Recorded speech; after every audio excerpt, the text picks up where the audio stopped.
Brandon not here today? He is not. He's down in Texas, isn't he? Oh, we gotta put it. No, Marshall, the whole. I know. I'm sorry. This is your chance to leave right now if you want to. Take Lou with you. Yeah. Wow. Wow. I can't believe I heard that. She is. Should be walking. Man. And I'm riding with her. Oh my goodness. Well, you may not be riding with her anymore. You're not worried at all about being on the naughty list, are you? You're just I've gonna been on the just. naughty list all my life. Yeah, I think she likes it. That's right. It's fun.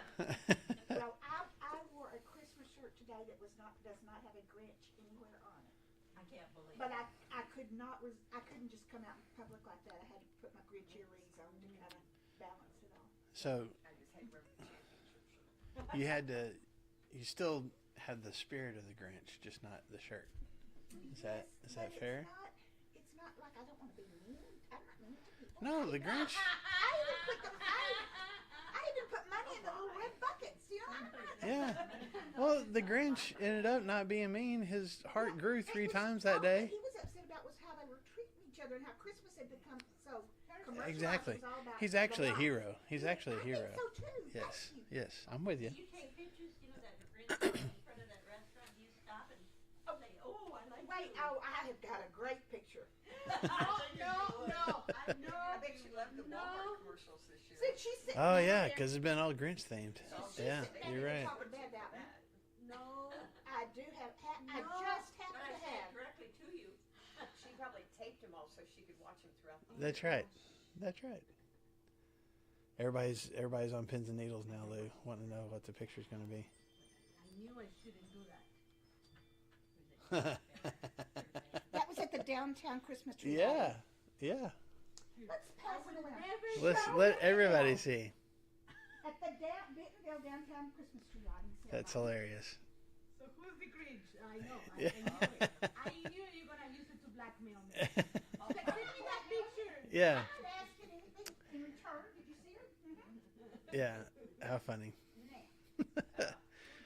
Okay, well, thank you guys for being here this morning, and for anyone joining us online. In answer to the question earlier, Brandon's got, I don't know, a bunch of sick kids at home. I think he's got like 11 or 12 kids or something, and like half of them are sick. I don't know, whatever. So, just kidding. Huh? Mine never did. Well, I take that back. There's one Christmas where I had one that got real sick, but otherwise, maybe so. Maybe so. But anyway, so he is not able to be with us this morning. So That sounded like the man who held Sharon's husband's funeral. He said he was talking to him and he was so proud because he had like 2 grandkids and he was telling about. He said, "How many grandkids did you have?" And he said, and he started naming about 1,000 kids. Yep. So obviously 2 days, depending on when you're watching this online, but 2 days from today is Christmas. Is everybody ready? Are you excited? Are you looking forward to it? Or are you at the point where you're like, let's be done with it already? Are you okay? You still got some more baking to do? Okay. Well, if you need to make some extra, just let me know. Okay. Well, if your neighborhood needs to get a little bigger, is what I'm saying. There's so far anyway. I don't know if y'all knew that today is a special day. You know, we got Christmas in 2 days. Tomorrow's Christmas Eve. Today is National Christmas Movie Marathon Day. So you're supposed to spend the rest of the day just curled up on your couch with your hot chocolate and watching Christmas movies all day. So I could not figure out how long this has been a national holiday, but it's been a few years at least. So I thought to start off this morning, first off, just to kind of get a poll of folks in the classroom, like, what's your number one Christmas movie as of right now? Because that changes over the years. So right now, the number one Christmas movie that you want to watch is what? White Christmas. Good. Christmas Story. Always a classic. What's the one when the angels eat? Rings the bell. It's a Wonderful Life. Yeah. Okay. Okay. I should have one right on the tip of my tongue because Drew started us watching Christmas movies the day after Thanksgiving. Okay. Every day I think we've watched at least one. Well, at least it wasn't the day after Halloween. You know, at least you got to. They've already got Valentine's stuff in the stores. That's right. But It's not I the really- Grinch. I That's love the surprising, Grinch. right? Yeah. I do. We watch. That's one thing. It's a kind of a tie. I love the Grinch, but I also love the Christmas Vacation with Chevy Chase. Yeah. I love that because it is Yeah. so funny. Yeah. I love it. every year. Yeah. It's Yeah. the same thing every year. Every movie that y'all have mentioned so far, Christy, what's yours? It's so funny. I don't have one. You don't have one? She's I mean, not a Christmas movie person. really? She's not. Okay. What's that one channel when it's the same people in every? Hallmark. Now, I'll watch one and watch one. I will do one cheesy Christmas movie a year. Okay. Is it always the same one, or is it okay? Just whatever happens to. Okay. Yeah. So I like all the ones that y'all mentioned. Like It's a Wonderful Life, Christmas Story. Christmas Story is probably I'll still probably call that my favorite. But I like Elf. I like Christmas Vacation. Part of the thing, but I was talking with our young adults group about this because they were naming stuff. I was like, I don't like. I've seen it. I don't know if that's my favorite, but it's kind of a generational thing too. Polar Express is good. When I was growing up, they didn't have TV. Yeah. But yeah, those came out in the 60s and stuff. That's right. I mean, I still love Rudolph, the Charlie Brown Christmas. I love all that. Fred Claus, if y'all haven't seen Fred Claus yet, that is becoming one of my favorites. I mean, you have to like Vince Vaughn, but man, it is such a good movie. It's kind of like The Grinch, not about the commercialization, although that's part of with Christmas, but more about just like there's no naughty kids. They're all good kids, and that maybe some of them have some struggles here or there, but they're all good kids. Anyway, y'all need to watch that. If you haven't, it'll be on TBS or TNT probably 1,000 times between now and Christmas. But Fred Claus. He's Santa Claus's brother. Fred Claus. It is really good. So, a couple things I just thought, to give you just some facts about Christmas movies. First of all, you guys mentioned It's a Wonderful Life. Did you guys know, and maybe you knew this already, that It's a Wonderful Life was a total box office flop when it came out in 1946? That it almost had gotten completely forgotten about, really until like the 70s. I think they started showing it again on television in the 70s. But having said that, even though it's such a big flop, it was named the most inspirational film of all time by the American Film Institute. So, well, but still. Okay, here's some things about the Grinch, since we talked about the Grinch multiple times. Did you know that in the original Dr. Seuss book about the Grinch was originally black and white? Did y'all know that? I never knew that. I've never seen a copy of the book of the Grinch, but the original, they made him when they did the TV version. Chuck Jones decided to make him green instead of black and white. So he originally was black and white. So the green color could be for envy? Maybe. Sure. Yeah, could be. The Jim Carrey version of the Grinch movie, which is one of my favorites. He actually worked with a CIA specialist who trained agents to survive torture in order to deal with the painful makeup process that he had to go through. Because it was like 4 hours a day of putting all the prosthetics and the green and everything on. And like he worked with a guy who works with CIA agents to handle torture, to give him tips and tricks on how to handle that. Miracle on 34th Street. Y'all remember that? Yes. Okay. The Thanksgiving Day parade in the at the beginning of Miracle on 34th Street. That was an actual Macy's Thanksgiving Day parade in 1946, and the guy that plays Santa, in Miracle on 34th Street, actually rode the float. They filmed the parade, but he got to be the Santa on the float. So that was an actual live parade that was happening. Natalie Wood, who played the little girl in that movie, she was 8 years old at the time. She really believed that Edmund Gwynn was actually Santa Claus. Like the whole time that they were doing the filming stuff, she was like, she firmly believed that was him. I don't know. Who knows? And then I never knew this because it came out in either 46 or 47. When it was actually released in the theaters in May instead of December, because the studio head at 20th Century Fox at that time believed more people went to the movies in the summer than they did in the winter. And so Miracle on 34th Street about Santa Claus was actually originally released in May No wonder of it that almost year. closed. Christmas Story. I mentioned A Christmas Story. There was an episode of Mythbusters. Do y'all remember that show? Mythbusters proved that that a tongue can instantly get stuck to a freezing pole, a freezing metal pole. And then I didn't know this. I didn't realize this, but now I see it. Now I can't unsee it from now on. The Peter Billingsley that plays the main kid in A Christmas Story makes a cameo in the movie Elf. Did y'all know this? Have y'all seen the movie Elf? Yes. Okay.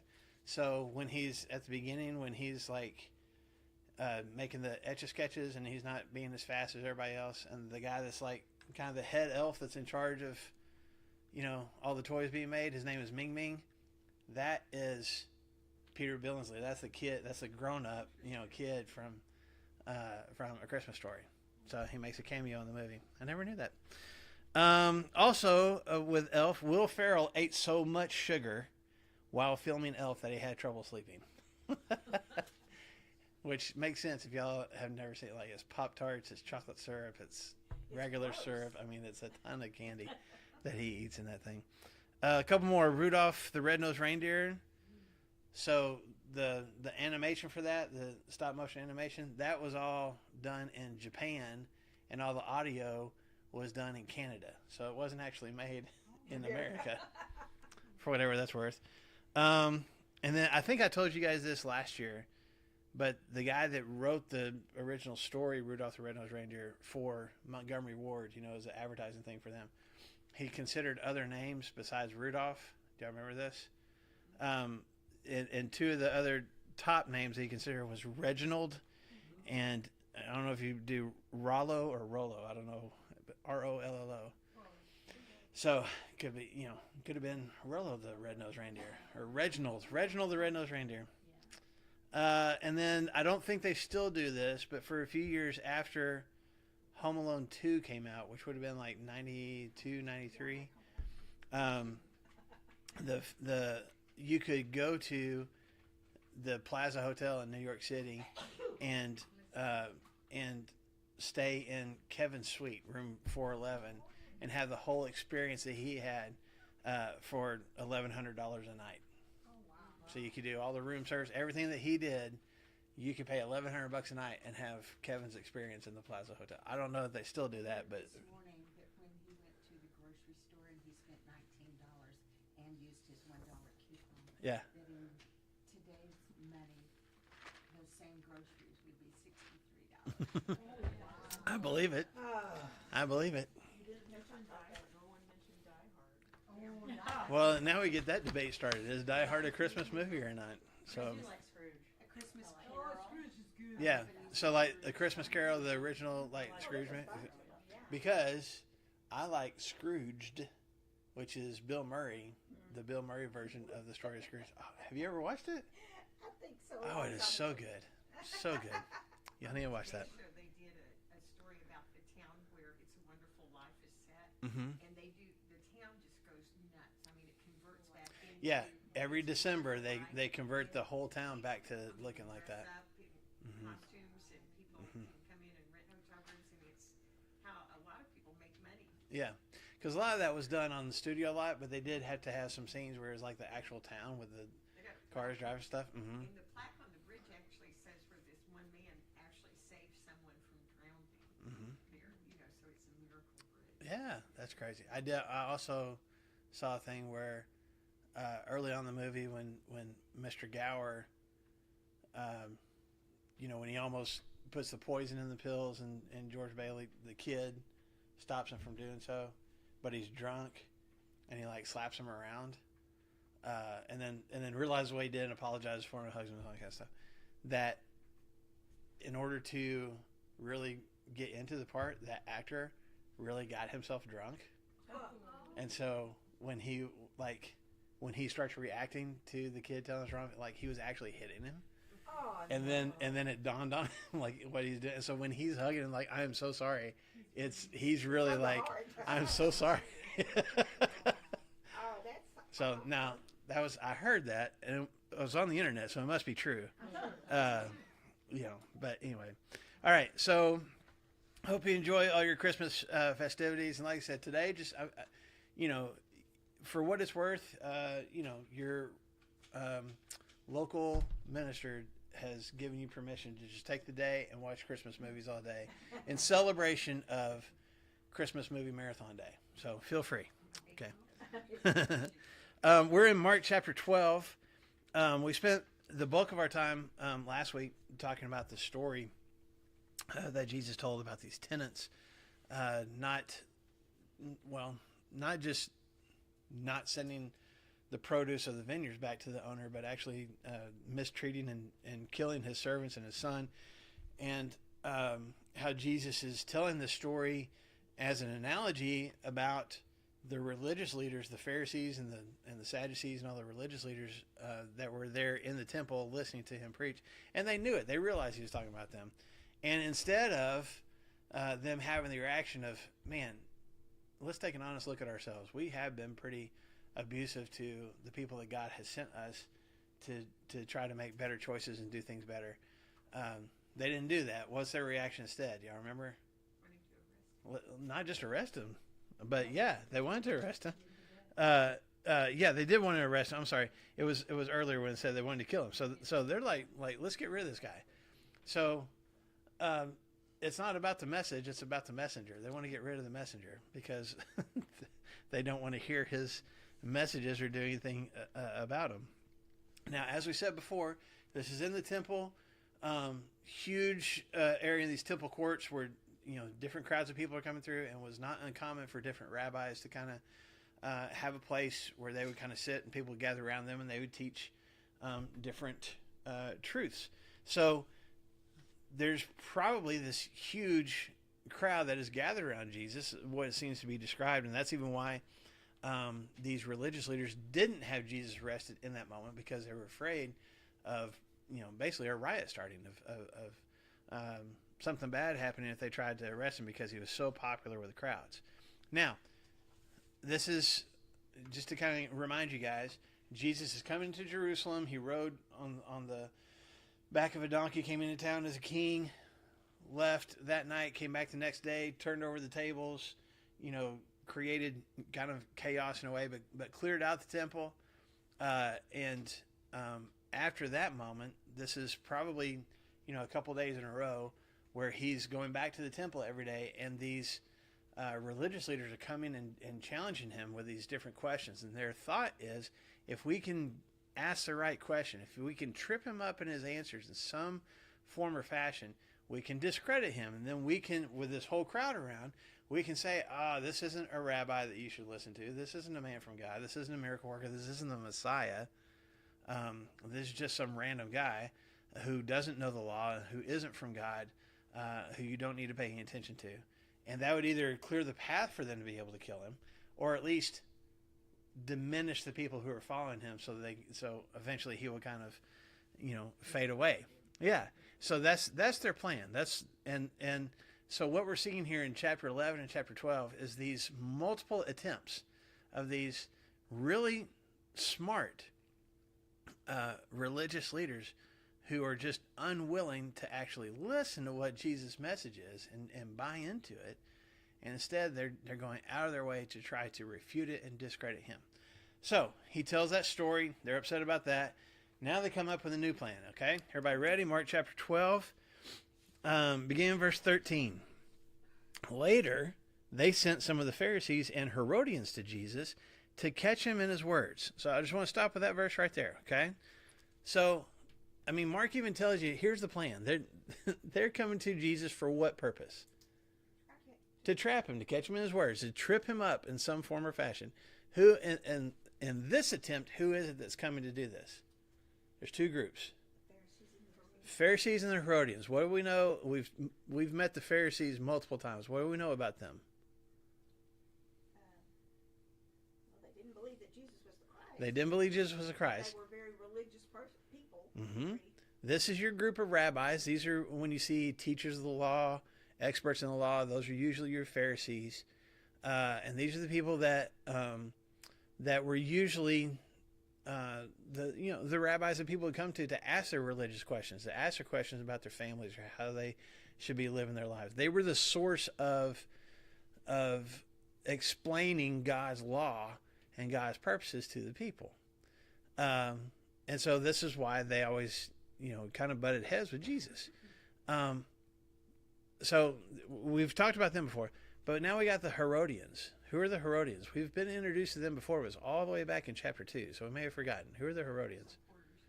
Supporters of Herod. They were more political, right? Not religious. Very much so. So Herod was, there were multiple Herods. We got Herod the Great that was king when Jesus was born. And actually, he wasn't by blood, he wasn't Jewish. He was the king of the Jewish people. He was the king of Judea. But he had been given that position by Caesar, by the Roman government. And he had, at some point, I don't know if it was him, I think maybe it was his ancestors, that had converted to Judaism for the purpose of political power. But he wasn't, and his descendants weren't full-blooded Jewish people. But he was very authoritarian. He was very distrustful of people usurping his throne. This is why when the wise men show up and Herod is king, they say, "Hey, we want to worship the King of the Jews," and he's thinking to himself, "I'm the King of the Jews," and so he says, "Find out where he's at because I want to worship him too." What did he really want to do? Kill him. And so when the wise men don't come back, what does Herod do? Kills all the babies in a certain radius, a certain vicinity that are 2 years old and younger. We're going to make sure that this child never sees the light of day. Okay? And that wasn't, he had members of his own family killed.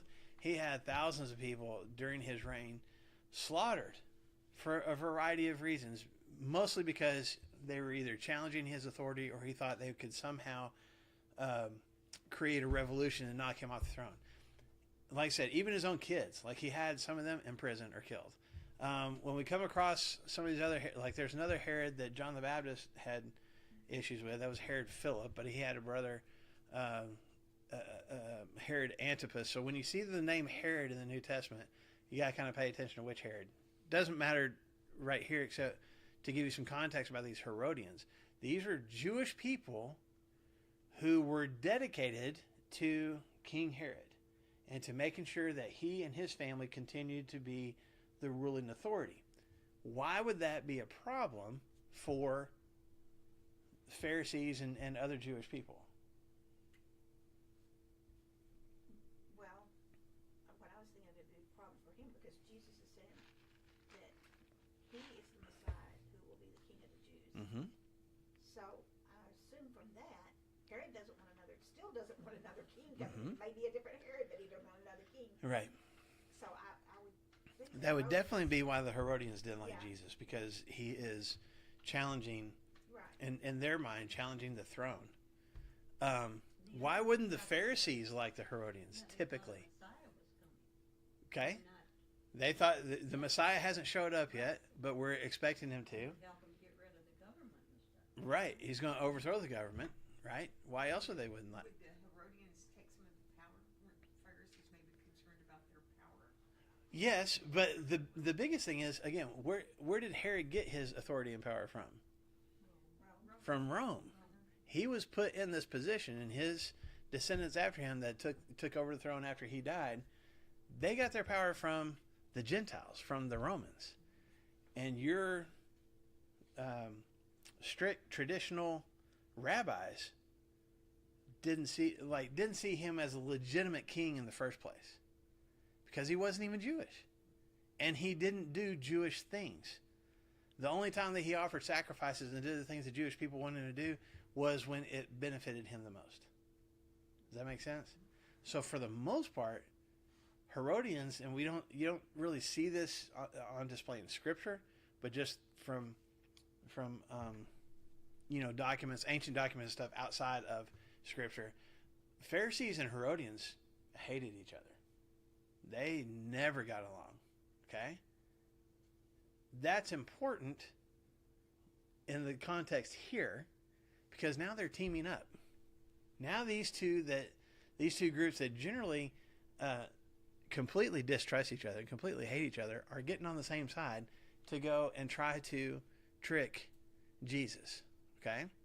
And you can kind of see it playing out in the question that they choose to ask him and try to trip him up. Okay.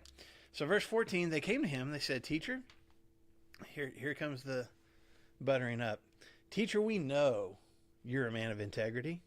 You aren't swayed by men because you pay no attention to who they are. But you teach the way of God in accordance with the truth." Oh man, are they laying it on thick, right? Do they believe a word of what they just said? Absolutely not. Okay. But you got a crowd. We're in the temple. Everybody thinks Jesus is popular. So here's our question. Is it right to pay taxes to Caesar or not? Should we pay or shouldn't we? Why is this a question that could potentially trip Jesus up? Well, if he said you shouldn't, then the Herodians were there to nab him. Yeah. And if you say that you should, then the Pharisees are going to say, then you're saying give to the government what we should give to God. Yes. Very good. So you got the two groups that represent the two opinions on the matter in the first place. They're teaming up to ask Jesus the question so that whichever way he answers, they can attack him and discredit him in front of the rest of the crowd. If he says, "No, you shouldn't pay taxes to Caesar because we're the Jewish people and we don't do that," you got these Herodians that are devoted to Herod, and they could have him arrested for treason. If he says, "Yeah, you need to pay taxes to Caesar," well, it goes beyond just like Caesar's a Gentile. The coins that they used to pay taxes to Caesar had Caesar's picture on them. And some of them even said, "Hail Caesar," or "Caesar is divine," or "Caesar is God," etched on the coins. The rabbis, the Pharisees, considered that to be idolatry.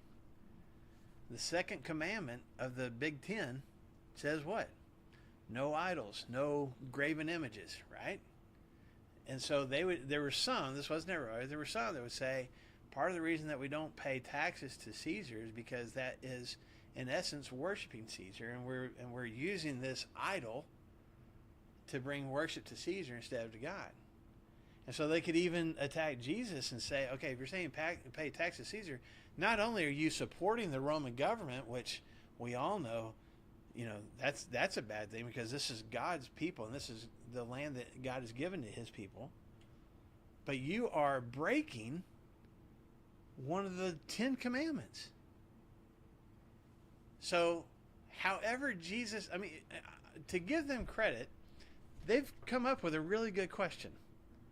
Honestly, because it seems like no matter how Jesus answers, he's going to be in trouble. And I think this is something that they huddled up for a while, and different people were tossing out different ideas, and finally they came up with this, and everybody's like, "Oh, that's good. That's good. Let's go with that." And so you can even see like some of the guys maybe back at the back of the crowd going, "This is it. This is our chance." They're calling soldiers over. They're getting ready to arrest them and stuff. So, how does Jesus respond? How do you answer that? There's no right answer. Okay? Jesus knew their hypocrisy and asked them the question, "Why are you trying to trap me? Bring me a denarius and let me look at it." Now, the denarius was one of those coins, like I said, it would have had an image of Caesar on it. Okay? And so they brought the coin, verse 16, they brought the coin, and he asked them, "Whose portrait is this and whose inscription?" "Caesar's," they replied. And then Jesus said to them, "Give to Caesar what is Caesar's, and to God what is God's." It's a brilliant answer. Obviously, he's the Son of God. He's going to know what to say. But it's just a really good way to answer it.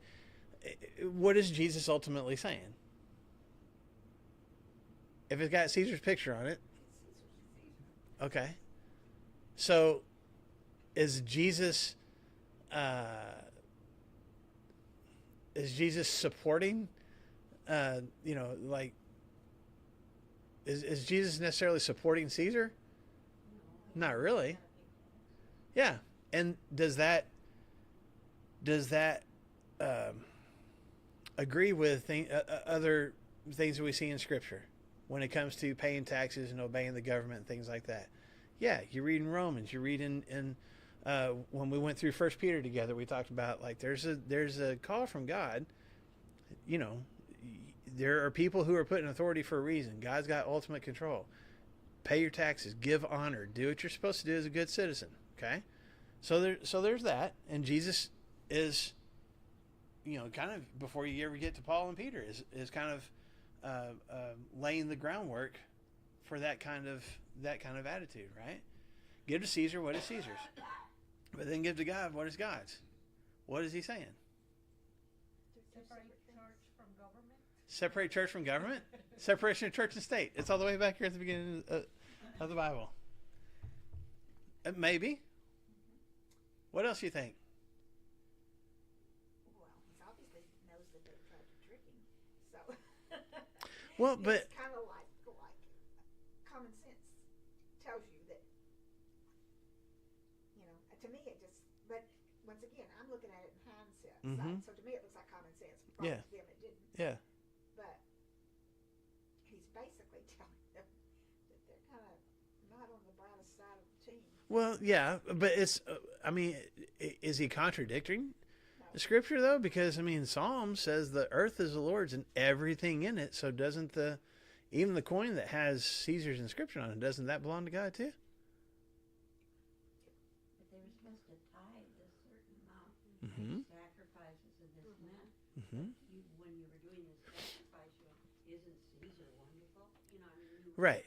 praising God. Right, and to your point, even when you, at this time, at least in Jesus' day, when you paid your temple tax or gave your tribute to the temple, you didn't use these Roman coins. There were specific coins that were minted by the Jewish people for Jewish purposes. Does that make sense? So that wouldn't have entered in here. You're right. Let me kind of give you another way to look at this. If you go all the way back to Genesis chapter 1, when God is creating everything, God creates the heavens and the earth. God pulls the water back, dry land, sun, moon, and stars, the animals, the fish, all the plants, everything. One of the last things that He creates, according to Genesis chapter 1, is what or whom? Is mankind, right? And Genesis chapter 1, verses 26 and 27. What does God say about mankind when He creates them? Let's make man in our image, okay? So we are made in the image of God. So think about this. He has a coin, and what's the question that He asks about the coin? Whose image, right? Bring me a denarius. Yeah, whose portrait is on it? Whose inscription? What's the image on the coin? It's Caesar. Okay, well then give that back to Caesar. Okay? But give to God what is God. So if we're talking about giving back to someone what has their image, we're giving Caesar his coin because it's got his image on it. Then what do we give to God? We give worship. We give ourselves. I am imprinted, if I can say it that way, with the image of God.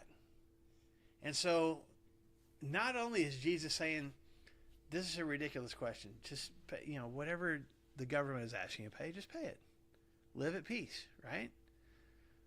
Don't cause problems that don't need to be problems. There's that part of it.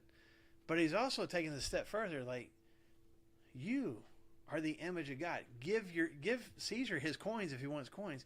Give yourself to God. You belong to Him. See the difference? It's a really deep spiritual truth that Jesus is revealing here. Give Caesar all the coins that he wants. Does God need your coins in the first place? No. What does God want? You. He wants your heart. He wants your devotion. Which actually, even if we're looking at the list of commandments, is the very first one. Right? Don't have other gods before me. Be fully devoted to me and not anyone else. So He's kind of trumping their argument about idolatry even, because he's saying the coin, okay, graven image, you can make that argument if you want to. But the bigger issue that God is wanting here is not your coin. He wants your heart. He wants you. He wants your devotion. So give God what he wants. He doesn't want your coins. He wants you. What was the issue with the rich man back in chapter 10? When he says, how do I make sure I'm getting into heaven? Do all the rules, right? Okay, but I'm not sure that's enough. And what does Jesus say? There's one thing that you lack. Sell everything you have. Was it about the money? No. It was the one thing that was keeping him from being fully devoted to God. God doesn't need your money. God needs you. God wants you. And that's the truth that Jesus is revealing here. Does that make sense? Any extra thoughts on that? Well, it does, but I mean, some people use the money to do better things. Absolutely. I don't think Jesus is saying don't give. I think Jesus is just recognizing sometimes there are things in this world. You give respect to somebody who's demanding it. You give money to the government because you got to pay taxes. You know, whatever. Do that. Be respectful. Obey the laws. Okay? But ultimately, your heart and your thought, I mean, we're going to find this out here later on in this chapter.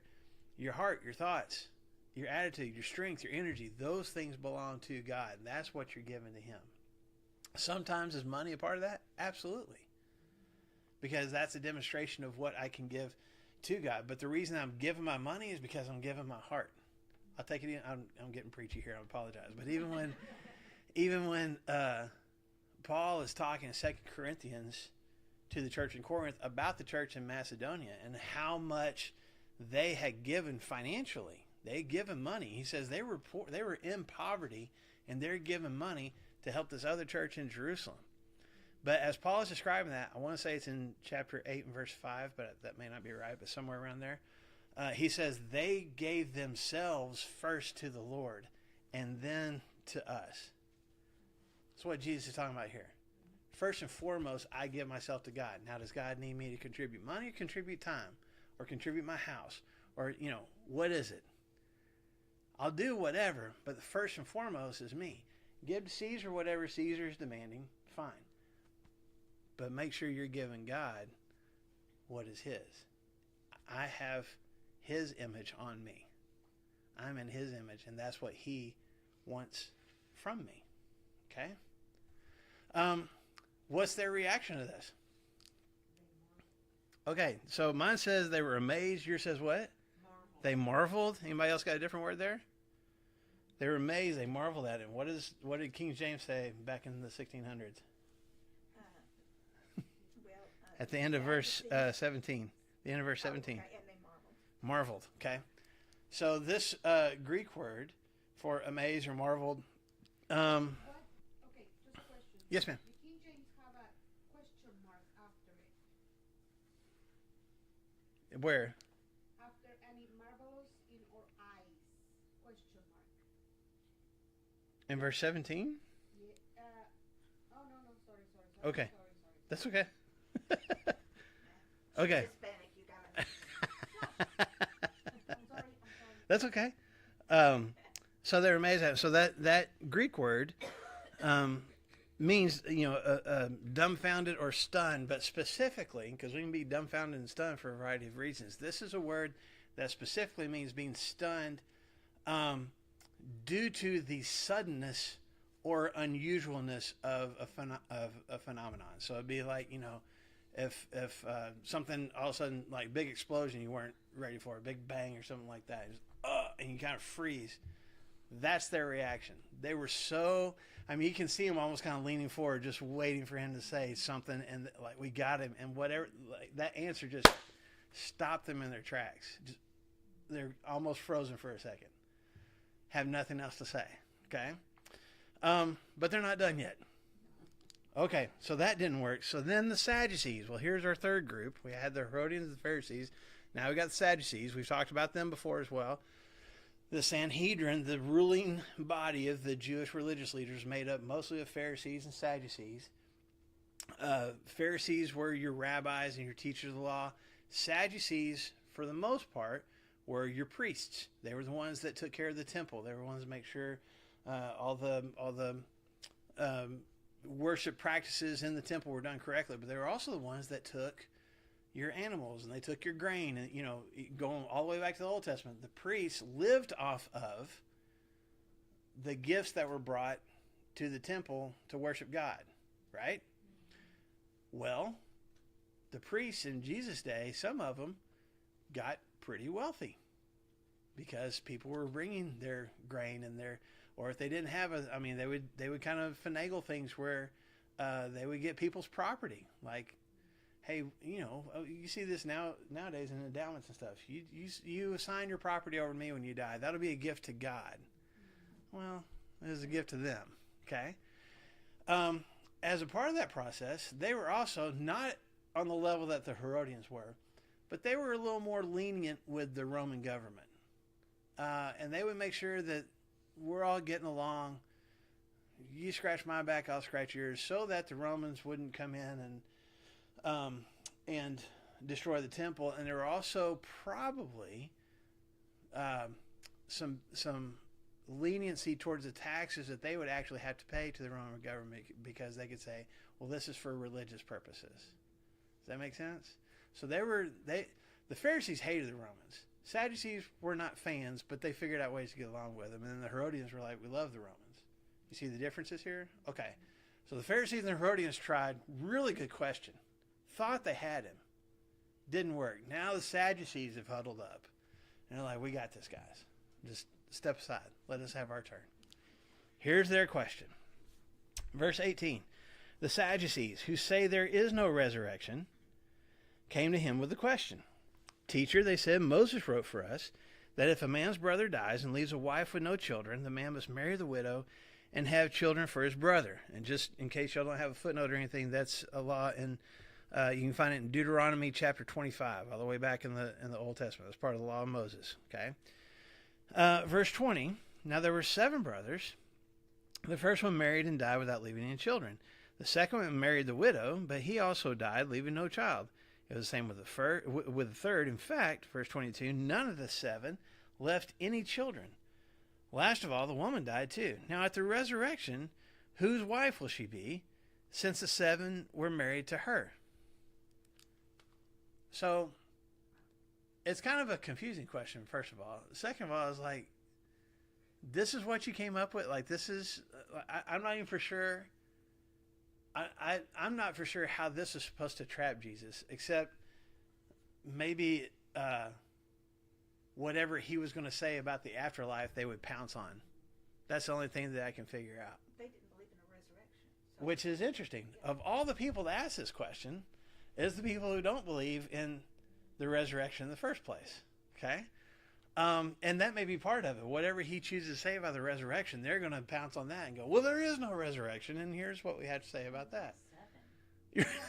1. I think to make it just as ridiculous as it could be. I don't know. Just to, or maybe even more confusing. Didn't we say, when we were studying something else, that 7 is a number for completeness? That is. 7 is a complete, that is a number for completeness.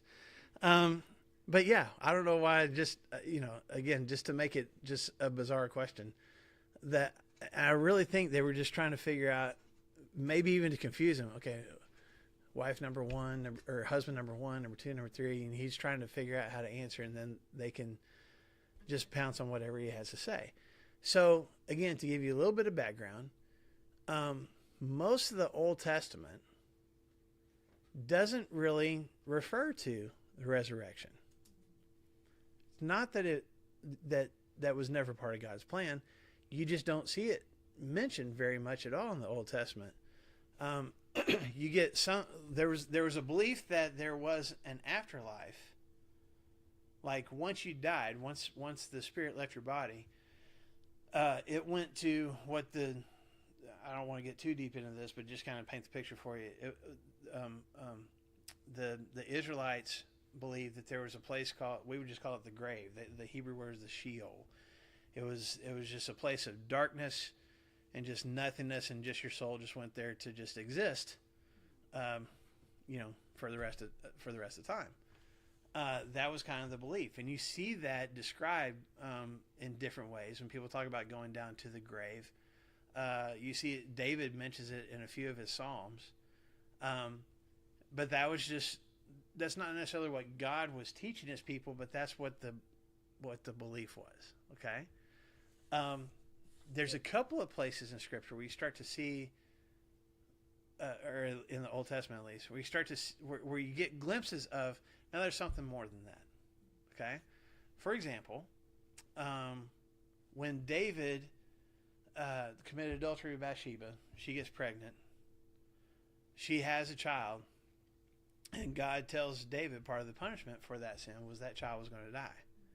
David spends a week, doesn't eat, doesn't bathe, nothing, just lays on the floor praying to God, begging for that child's life. And the child dies.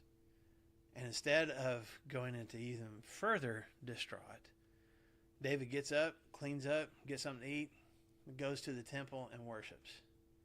And his own servants even question him, like, here's how you reacted when the child was sick. Why are you reacting this way now? And part of David's response is, part of it is like, this is the direction that God wanted things to go. But part of it, he's like, he says, my child can't come back to me, but one of these days I want to go to him. So there's an understanding there, at least from David's part, even if there's this grave that we're going to, there's still an interaction. There's still some kind of afterlife that I'm going to be a part of with my son. Does that make sense? Okay. Fast forward a few hundred years from David to the prophet Daniel. Daniel, the lion's den, and all that, right? When the Babylonian Empire was in charge and when the Persian Empire first started, Daniel was having, these visions. And at the very end of Daniel, in Daniel chapter 12, Daniel actually describes the resurrection. He says, one of these days, God is going to come back again, and those who have been faithful to God in life and are now dead, they're going to come back to life again. And that's really one of the first places that we see, clear-cut, black and white description of the resurrection. Does that make sense? That's about 500 years before Jesus. Okay? Then we have this whole period in between the Old Testament and the New Testament. You got about 400 year period there. You got the Maccabees and some different people like that.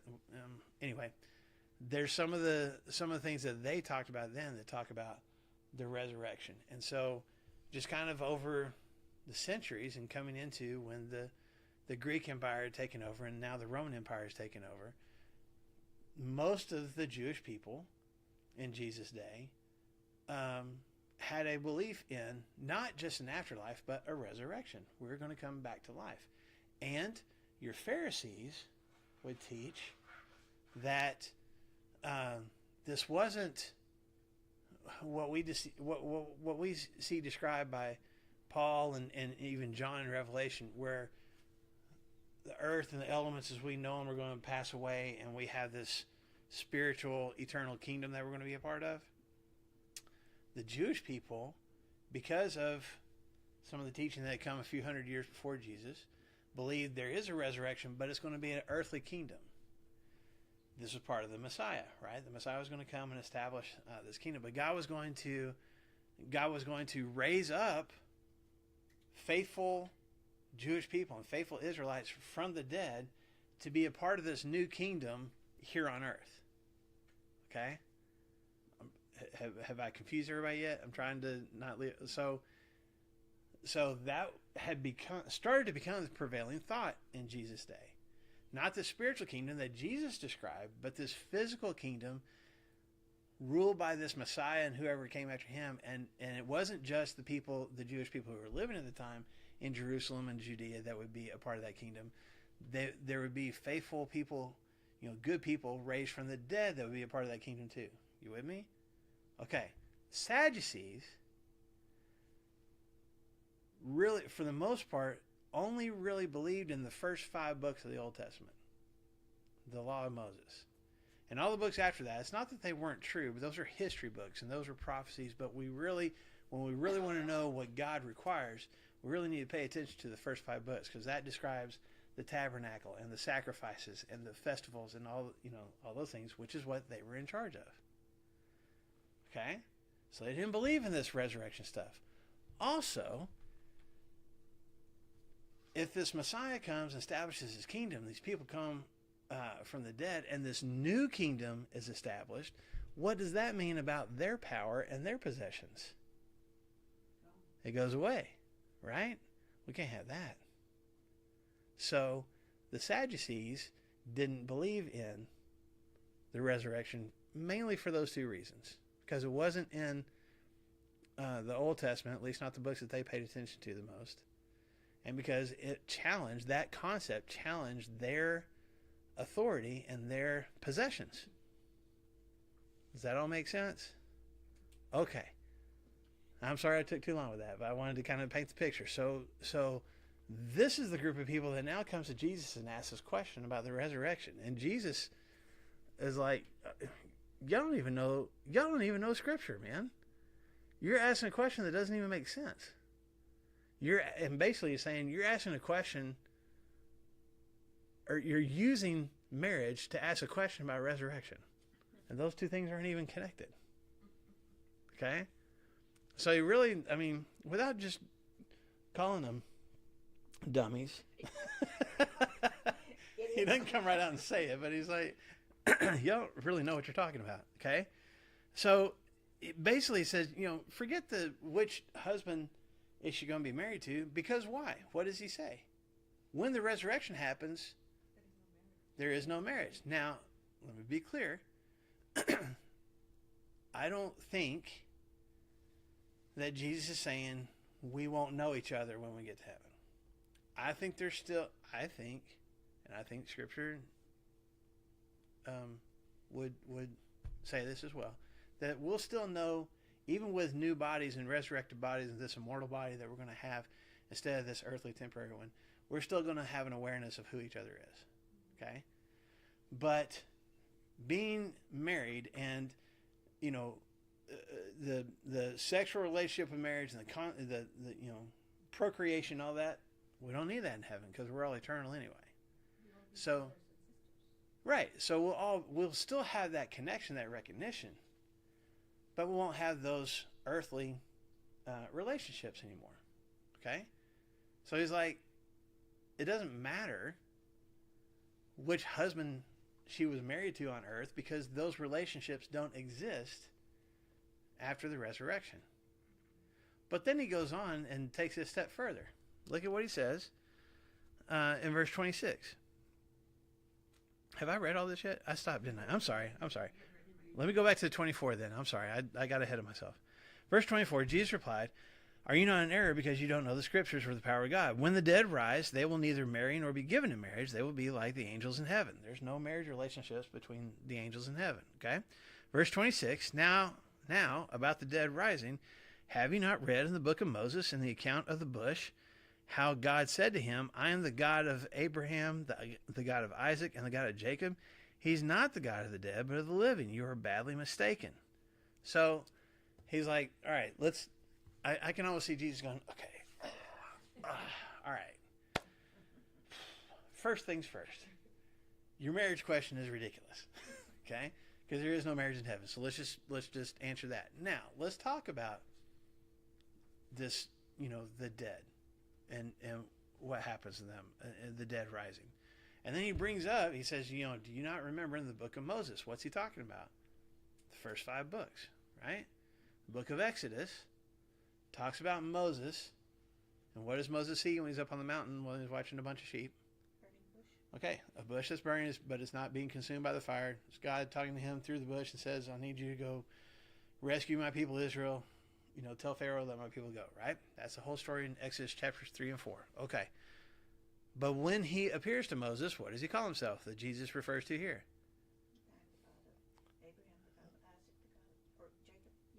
Yeah, yes. Abraham, Isaac, and Jacob. Those are the 3, we call them 3 patriarchs. Abraham was the father of the Jewish people, and then his son Isaac, and then Jacob, whose name was changed to Israel, which is where the Israelites get their name from, right? But Jesus points out just a tiny little word, but it's powerful. What does God say about being the God of Abraham, Isaac, and Jacob? I am the God. So he's talking to Moses, who is living 500 years, 400 years after Abraham, Isaac, and Jacob. Okay? So they've been dead for a while.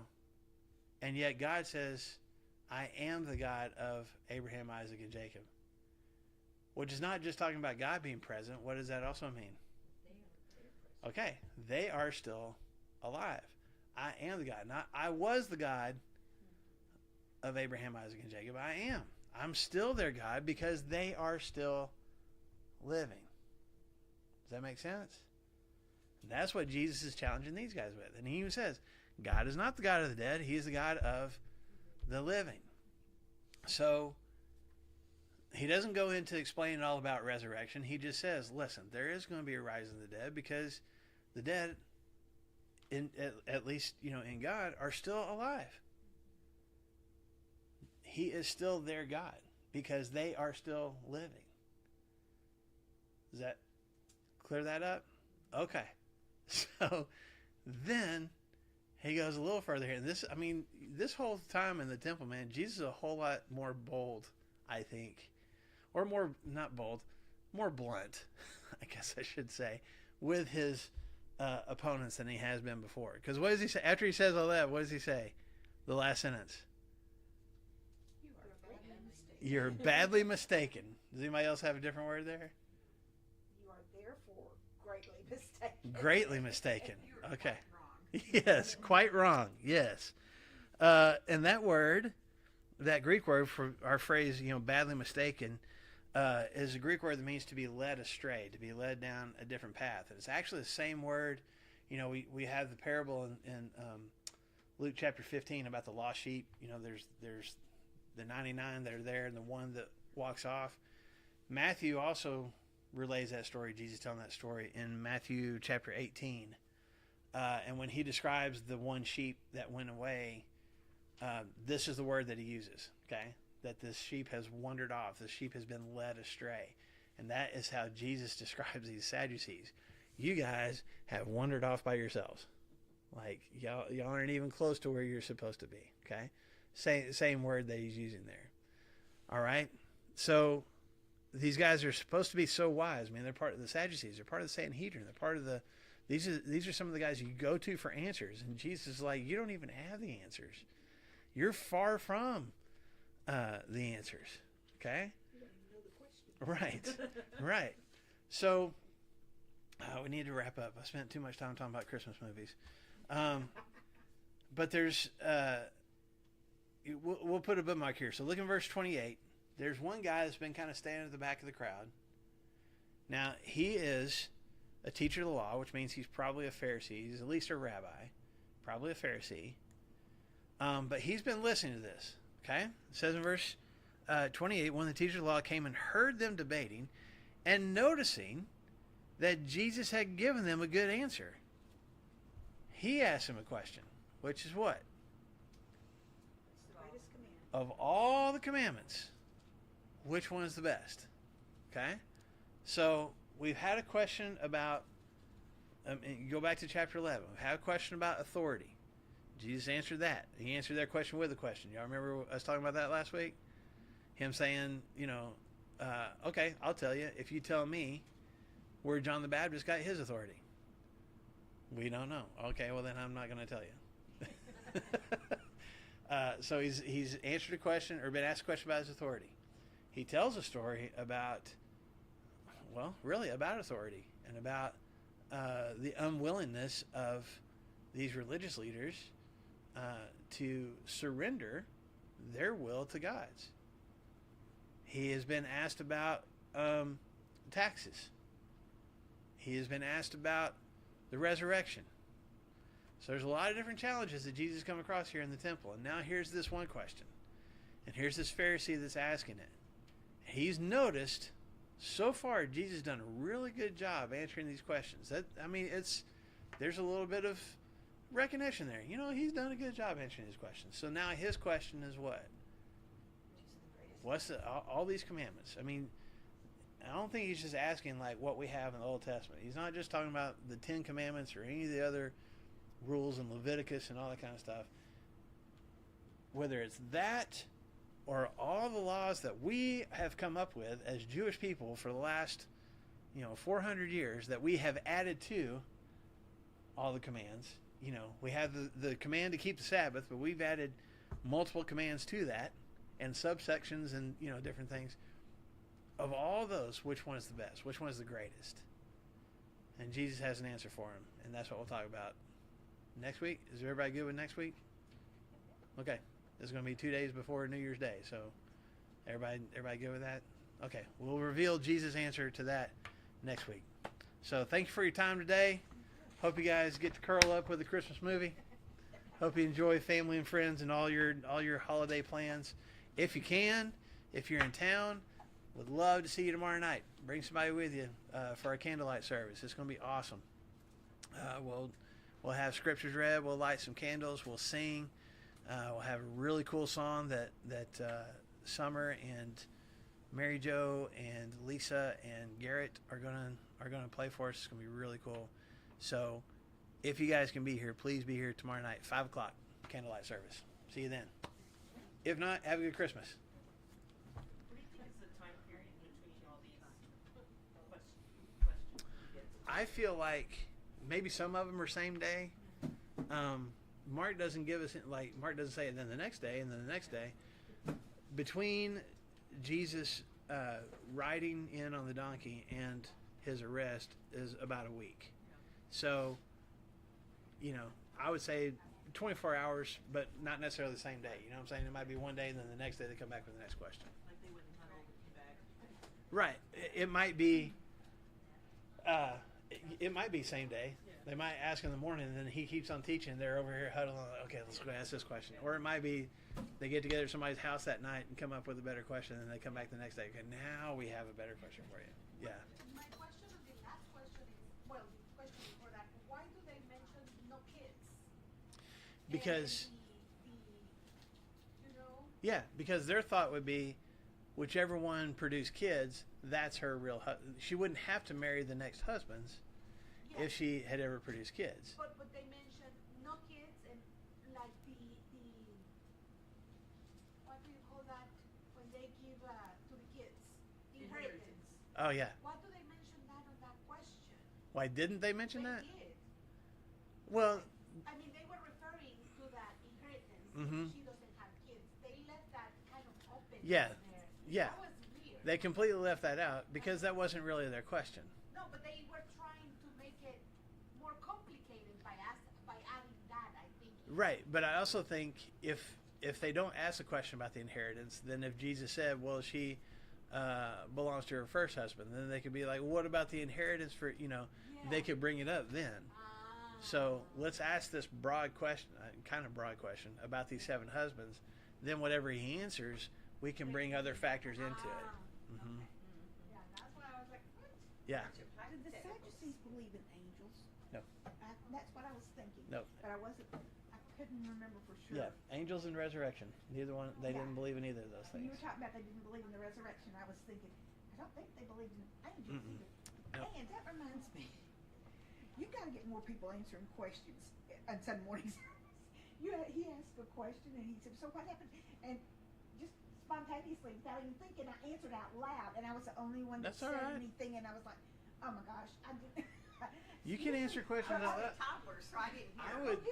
I would love for people to answer questions out loud. Yeah. Usually it's a little kid. Usually it's a little kid spouts something out. Yeah. I'm like, you're exactly right. Yeah, I was with toddlers Sunday, so I couldn't have helped you out. Usually, where I sit, because I sit with the old folks, and so there's usually somebody else that answers too. No, I